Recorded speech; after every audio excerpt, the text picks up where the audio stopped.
नमस्ते दोस्तों। सबसे पहले तो आप लोगों से हाथ जोड़ के माफ़ी मांगना चाहता हूँ क्योंकि इन पिछले 3 हफ्तों से मैंने कोई वीडियो नहीं निकाली थी। ऐसा दोस्तों इसलिए हुआ था क्योंकि पिछले 3 हफ्तों से मैं बहुत ज़्यादा बीमार था। फीवर चढ़ रहा था, उतर रहा था, कोल्ड था, कफ था, सांस लेने में प्रॉब्लम थी। तो बेसिकली ये सारी दिक्कत एक साथ थी। हाँ, मैं समझ रहा हूँ कि आपका इशारा कहाँ जा रहा है, बट उसके बारे में भी बात करेंगे, मतलब कोविड के बारे में भी बात करेंगे। तो वीडियो को एंड तक जरूर देखना। और अगर आप मेरे चैनल पर नए हो दोस्तों, तो इस चैनल को सब्सक्राइब जरूर करिएगा और बेल आइकन जरूर दबा देना ताकि मेरी अगली वीडियो की नोटिफिकेशन आप लोगों को सबसे पहले मिले। तो मेरा नाम पुरुषार्थ अत्रेश है और आज का वैंटेज पॉइंट दोस्तों थोड़ा सा अलग है। आज मैं आपको अपना एक्सपीरियंस बताऊंगा एक गवर्नमेंट हॉस्पिटल में जाके कोविड-19 का टेस्ट कराने का। और मैं आपको यह भी बताऊंगा कि अगर आपके पास पैसे नहीं है तो आप फ्री में अपना टेस्ट कैसे करा सकते हैं, कहां से करा सकते हैं और कौन कौन से टेस्ट होते हैं। आज इन सब के बारे में बात करेंगे। तो दोस्तों अभी 3 हफ्ते पहले मेरे को एकदम से ठंड लगी और मेरे को फीवर चल गया था। क्या क्या हुआ था उस दौरान वो तो मैं आपको, मतलब बहुत लंबी हो जाएगी वीडियो, तो मैं आपको इन शॉर्ट यही बता रहा हूं कि मेरे को फीवर, कोल्ड, कफ और सांस लेने में तकलीफ होने लगी थी। मैं एक प्राइवेट हॉस्पिटल गया, वहां पे मैंने अपना जब चेकअप कराया तो उन्होंने मेरे को रेकमेंड किया कि मैं अपना कोविड का टेस्ट कराऊं, कोविड-19 का टेस्ट करा लूं। इसके साथ साथ उन्होंने टाइफॉइड और मलेरिया का भी टेस्ट बताया मेरे को, बट ऑब्वियसली मैंने वो टाइफॉइड और मलेरिया के टेस्ट नहीं कराए। बट कोविड का टेस्ट कराना मैंने एकदम सही समझा क्योंकि आपको पता है क्या हालत हो रही है, कितने केसेस हैं, और इस वजह से मैंने सोचा कि अब कोविड का टेस्ट करा लेते हैं। अब मेरे पास यहाँ पे दोस्तों दो ऑप्शन थे, या तो मैं प्राइवेट लैब से कराऊं अपना टेस्ट, या फिर मैं एक गवर्नमेंट लैब से या फिर किसी गवर्नमेंट हॉस्पिटल से अपना टेस्ट कराऊं। तो अब क्योंकि मेरे को कहीं जाने की जल्दी नहीं थी, मेरे को कोई रिपोर्ट की ऐसी कुछ नहीं थी कि मेरे को जल्दी से रिपोर्ट चाहिए, तो मैं एक गवर्नमेंट हॉस्पिटल में चला गया अपना टेस्ट कराने के लिए। वहां पे दोस्तों अब मैं आपको एक चीज यहाँ पे बहुत इंपॉर्टेंट चीज ये बताना चाहूंगा कि अगर आप किसी प्राइवेट हॉस्पिटल ने आपको रेकमेंड किया है, रेफरल दिया है कि आप अपना कोविड का टेस्ट कराने जाएं, तो वो गवर्नमेंट हॉस्पिटल में बिल्कुल भी वैलिड नहीं होते। मैं क्योंकि जब गया था अपना टेस्ट कराने तो वहां पे उन्होंने मेरे को मतलब मेरी पल्स चेक करी, मेरा फीवर चेक किया, मेरे सिम्टम्स पूछे, उसके बाद उन्होंने मेरे को आरटी-पीसीआर के लिए रेकमेंड किया। जब मैंने उनको बताया कि मेरे पास मैं पर्चा लेके गया था, एक्चुअली मैंने उनको बताया कि मेरे पास प्राइवेट हॉस्पिटल का रिकमेंडेशन है, उन्होंने मेरे को रेफर किया है कि आप वहां पे जाके टेस्ट करो, तो उन्होंने मेरे को क्लियर कट मना कर दिया था। उन्होंने सिंपल यही बात बोली कि हम प्राइवेट हॉस्पिटल्स का रेफरल नहीं लेते। तो अगर आप प्राइवेट हॉस्पिटल का रेफरल लेके जा रहे हैं तो यही इंपॉर्टेंट बात मैं बताना चाहता हूं कि गवर्नमेंट हॉस्पिटल में वो आपको सीधा मना कर देंगे और अपने हिसाब से आपको चेक करेंगे। उसके बाद देखेंगे कि आप अपना टेस्ट कराने के लिए एलिजिबल हैं या नहीं है। जी हाँ, वहां पे एलिजिबिलिटी कंडीशंस भी देखी जाती हैं। तो दोस्तों उसके बाद मैंने अपना टेस्ट कराया और वहां पे हॉस्पिटल स्टाफ ने मेरे को 3 दिन बाद मेरी रिपोर्ट लेने के लिए कहा। जब मैं 3 दिन बाद अपनी रिपोर्ट लेने गया वापस वहां पे, तो वहां पे रिपोर्ट ही नहीं आई थी। आरटी-पीसीआर का टेस्ट आप कराते हैं तो 3 दिन बाद आपको रिपोर्ट मिलने की गारंटी होती है, लेकिन वहां पे रिपोर्ट ही नहीं आई थी। क्योंकि मेरे को कोई जल्दी नहीं थी और मैं समझ सकता हूं कि गवर्नमेंट हॉस्पिटल है, इस वजह से मैं कुछ नहीं बोला और मैं नेक्स्ट डे जब फिर से गया। अब यहां पे दोस्तों मैं आपको एक चीज बताऊंगा, रिपोर्ट एक्सेस करने का टाइम वहां पे 11 बजे से 1 बजे तक का था दिन में। मैं 11 बजे शार्प वहां पे पहुंच गया था। एक तो वहां पे लाइन बहुत लंबी थी, दूसरी बात 11:30 बजे तक वहां पे उनका कोई भी स्टाफ का बंदा नहीं आया। काउंटर ऐसी खाली पड़ा रहा, लोग ऐसी लाइन में खड़े रहे। ये है हमारे यहाँ की गवर्नमेंट हॉस्पिटल्स की हालत। लेकिन फिर भी जब 11:30 बजे वो आए, मेरी उनसे गर्मा गर्मी काफी हुई थी, काफी बहस हुई, लेकिन फाइनली उन्होंने मेरे को मेरी रिपोर्ट दे दी।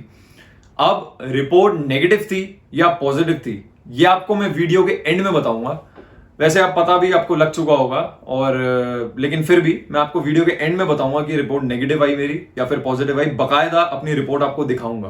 तो दोस्तों अगर आपको लग रहा है कि आपके अंदर भी ये सारे सिम्टम्स हैं कोविड-19 के, जो मैंने अपना अभी जो मेरे थे, जो मैंने आपको बताए, तो सबसे पहले तो आप आरोग्य सेतु ऐप डाउनलोड करें। अगर आपके पास नहीं डाउनलोडेड है, प्ले स्टोर पे अवेलेबल है और iOS वालों के लिए ऐप स्टोर पे अवेलेबल है। आप वो डाउनलोड करेंगे, उसके बाद आपको एक सेल्फ असेसमेंट टेस्ट लेना है। वो टेस्ट लेंगे, वहां पे आपको अगर आपका हाई रिस्क ऑफ इन्फेक्शन आता है, जो कि ऑब्वियसली आएगा जब आप ये सारे सिम्टम्स उनको बताएंगे, तो वहां पे लिस्ट आती है ICMR अप्रूव्ड लैब्स की जो कोविड-19 की टेस्टिंग करते हैं, प्राइवेट और गवर्नमेंट दोनों। लेकिन यहां पे मैं आपको रेकमेंड करूंगा गवर्नमेंट हॉस्पिटल में आप जाके टेस्ट कराएं, क्योंकि ऑब्वियसली बहुत रिलायबल होता है, ओनस पूरा गवर्नमेंट का होता है, गवर्नमेंट के ऊपर होता है। लेकिन अगर आपको कहीं जाने की जल्दी है, एज एन आपको अगर इंटरनेशनली कहीं ट्रैवल करना है या फिर डोमेस्टिकली भी कहीं ट्रैवल करना है, तो वहां पे वो लोग आपकी कोविड-19 की रिपोर्ट मांगते हैं। वो लास्ट 72 आवर्स की होनी चाहिए। अगर आप प्राइवेट से कराएंगे तो ऑब्वियसली आपको रिपोर्ट जल्दी एक्सेस होगी। तो अगर आपको कहीं जाना है घूमने फिरने, तो अपनी रिपोर्ट मतलब तो आप अपना टेस्ट एक प्राइवेट हॉस्पिटल से कराएं, वरना गवर्नमेंट हॉस्पिटल से कराएं। दोस्तों वैसे तो बहुत सारे टेस्ट हैं कोविड के, जैसे RT-PCR, ट्रू नैट और rapid antigen, rapid antibody test. लेकिन यहां पे मैं आपको RT-PCR टेस्ट के बारे में बताऊंगा, क्योंकि हर एक गवर्नमेंट फैसिलिटी में या फिर हर जगह ग्लोबली भी RT-PCR टेस्ट ही सबसे ज्यादा इफेक्टिव और एक्यूरेट होता है। अब ये RT-PCR टेस्ट होता क्या है? इसकी फुल फॉर्म होती है दोस्तों reverse transcription polymerase chain reaction. ये आपकी बॉडी में आरएनए को डिटेक्ट करता है, वायरस का जो आरएनए होता है उसको डिटेक्ट करता है आपकी बॉडी में एंटीबॉडीज बनने से पहले। या फिर अगर मैं आपको सीधे शब्दों में कहूं तो जैसे ही आपकी बॉडी में कोविड के सिम्टम्स बनते हैं, ये वायरस को एक अर्ली स्टेज पे डिटेक्ट कर लेता है। फिर एक प्रोसेस होता है रिवर्स ट्रांसक्रिप्शन, जो आरएनए को डीएनए में कन्वर्ट करता है और फिर वायरस डिटेक्ट होता है। अब बचपन में आपने बायोलॉजी में आरएनए और डीएनए के बारे में पढ़ा होगा। आरएनए की फुल फॉर्म होती है राइबो न्यूक्लिक एसिड, और ये एक न्यूक्लिक एसिड होता है जो आपकी बॉडी के मेटाबॉलिक प्रोसेसेस में यूज होता है प्रोटीन सिंथेसिस के लिए। तो ये आरएनए बॉडी की जेनेटिक इंफॉर्मेशन को कैरी करता है। अब बात करते हैं डीएनए की। डीएनए होता है दोस्तों डीऑक्सी राइबो न्यूक्लिक एसिड। ये एक मॉलिक्यूल होता है जिसका मेन काम ये होता है कि वो बॉडी की जेनेटिक इंफॉर्मेशन को कोड करे और उसको स्टोर करे। अब इस टेस्ट में दोस्तों सैंपल लिया जाता है एक आपकी नेजल और थ्रोट से एक स्वॉब के द्वारा। ये बेसिकली स्वॉब जो होता है ये एक ईयरबड की तरह ही होता है। उसके बाद इस सैंपल को एक केमिकल सोल्यूशन से ट्रीट किया जाता है, जिसमें से इस वायरस के प्रोटीन्स और फैट्स अलग होते हैं और सिर्फ आरएनए रह जाता है वायरस का। उसके बाद दोस्तों इस सैंपल को लैब्स में भेजा जाता है, जहां पे RT-PCR मशीन के द्वारा वायरस को डिटेक्ट किया जाता है। अब आते हैं दोस्तों इस टेस्ट की कॉस्टिंग पे। तो मई तक इस टेस्ट की जो कॉस्ट थी वो थी 4500 रुपए, मतलब 4500। उसके बाद गवर्नमेंट ने ये कैपिंग हटाई और अलग अलग स्टेट्स में अलग अलग इसका प्राइस हुआ प्राइवेट लैब्स के लिए। फॉर एग्जाम्पल मैं आपको अगर बोलूं तो यूपी में, उत्तर प्रदेश में जो ये टेस्ट पहले 2500 रुपए का होता था, मतलब 2500 का होता था, वो अब 1600 रुपए यानी 1600 का टेस्ट है। लेकिन ये सारे रेट्स दोस्तों प्राइवेट लैब्स के हैं।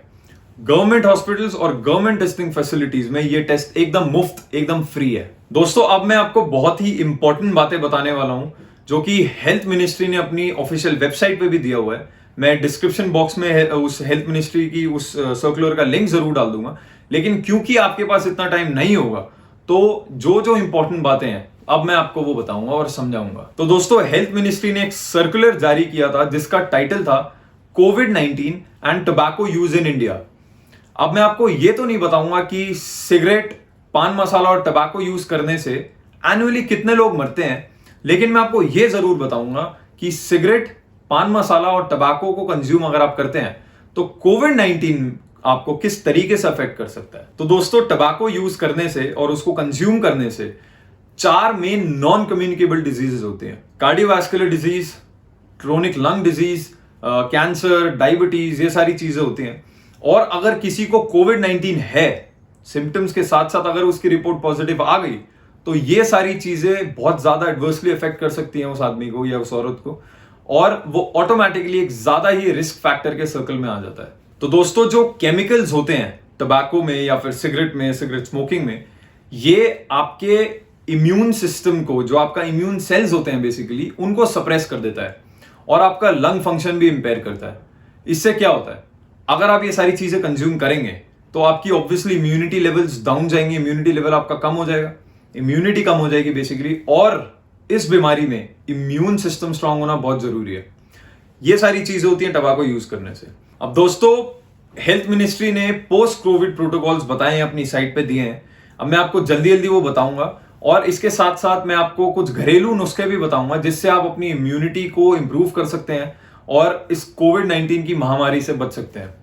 सबसे पहले तो जो प्रोटोकॉल्स दिए थे हेल्थ मिनिस्ट्री ने वो ये थे कि बाहर निकले तो मास्क पहने, social distancing is a norm, और अपने साथ आप हैंड सैनिटाइजर जरूर रखें जिसमें जो एटलीस्ट 70% अल्कोहल तक का हो, और अपने हाथ 20 सेकंड से ज्यादा आपको धोने हैं।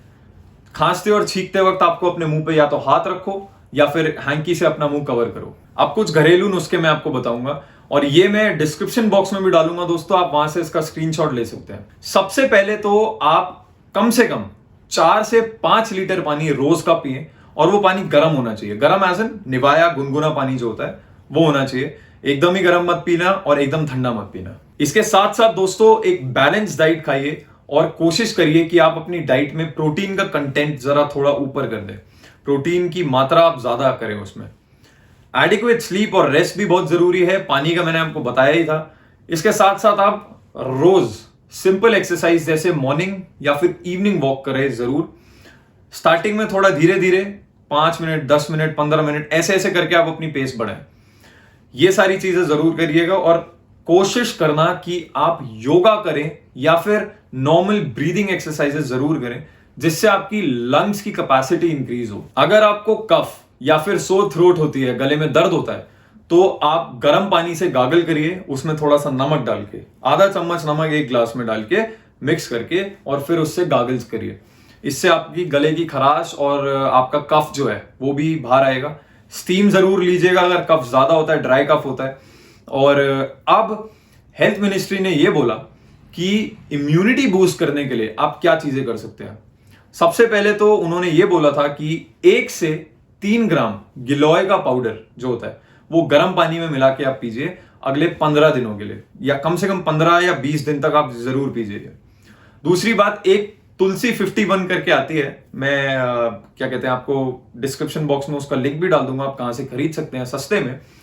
वो 2 से 3 ड्रॉप दिन की आप अपनी या तो कॉफी में डाल लें या फिर ग्रीन टी में डाल लें या फिर नॉर्मल गर्म पानी में डालें और पीजिएगा जरूर। दोस्तों मैं फिर से ये चीजें बोलूंगा, ये चीजें बहुत गर्म होती हैं, तो आप पानी की मात्रा अपनी डाइट में जरूर बढ़ाइएगा। इसके साथ साथ अश्वगंधा जो होता है वो आपको दिन का 500 mg लेना है।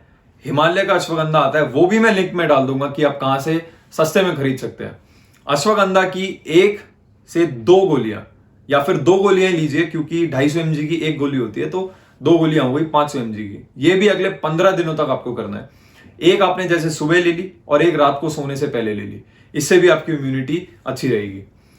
एक चीज और है जो हेल्थ मिनिस्ट्री ने बहुत ही ज्यादा हाईली रिकमेंड करी है चीजें, वो ये है कि आप रोज सुबह गर्म दूध में या फिर गर्म पानी में 1 चम्मच च्यवनप्राश जरूर खाइए। च्यवनप्राश के ब्रांड्स बहुत सारे होते हैं, आप ऑनलाइन भी खरीद सकते हैं या फिर किसी स्टोर पे जाके भी खरीद सकते हैं। ये सारी चीजें दोस्तों आपको फॉलो करनी है। मैं आपको एक चीज और बता दूं, ये किसी भी चीज का प्रमोशन नहीं कर रहा मैं कि मेरे को पैसे मिल रहे हो। मैं सिंपली ये चाहता हूं कि हमारी जनता स्वस्थ रहे, कोविड-19 की महामारी से बचे। आप ये सारी चीजें फॉलो करिए और आप खुद देखेंगे कि कुछ टाइम में आपकी इम्यूनिटी में कितना फर्क पड़ेगा। और सोशल डिस्टेंसिंग करना बिल्कुल मत भूलना, मास्क पहनना बिल्कुल मत भूलना। अगर आप ये सारी चीजें, इन सारी चीजों के साथ साथ मास्क वगैरह पहन के नहीं जा रहे, सोशल डिस्टेंसिंग नहीं कर रहे और क्राउडेड प्लेसेस में जा रहे हैं, तो फिर इम्यूनिटी बढ़ाने का कोई फायदा नहीं है। आपको कोई नहीं रोक सकता, आपको कोरोना जरूर होगा। दोस्तों मैंने अपनी वीडियो की स्टार्टिंग में बताया था कि मैंने टेस्ट कराया था कोविड का, उसकी रिपोर्ट पॉजिटिव थी या नेगेटिव थी। खैर अब तक तो आप समझ गए होंगे कि ऑब्वियसली उसकी रिपोर्ट नेगेटिव आई थी, मेरे को कोविड नहीं था। ये सुन के मेरे से ज्यादा मेरे घर वाले खुश हुए थे, इसलिए नहीं कि रिपोर्ट नेगेटिव आई, वो इसलिए खुश थे कि नेगेटिव आई, अब उन लोगों को टेस्ट नहीं कराना पड़ेगा और क्वारंटीन में नहीं जाना पड़ेगा। ये वीडियो से अगर दोस्तों आपको कुछ सीखने को मिला हो तो प्लीज इसको शेयर जरूर करिएगा अपने दोस्तों के साथ, अपने रिलेटिव्स के साथ, सबके साथ शेयर करिए। इसके साथ साथ अगर आपको वीडियो पसंद आई हो दोस्तों तो इसको लाइक करिएगा, मेरे चैनल को सब्सक्राइब करिएगा और बेल आइकन जरूर दबा देना ताकि मेरी अगली वीडियो की नोटिफिकेशन आपको सबसे पहले मिले। तो मिलते हैं दोस्तों अगली वीडियो में एक धमाकेदार वैंटेज पॉइंट के साथ। तब तक के लिए जय हिंद, जय भारत।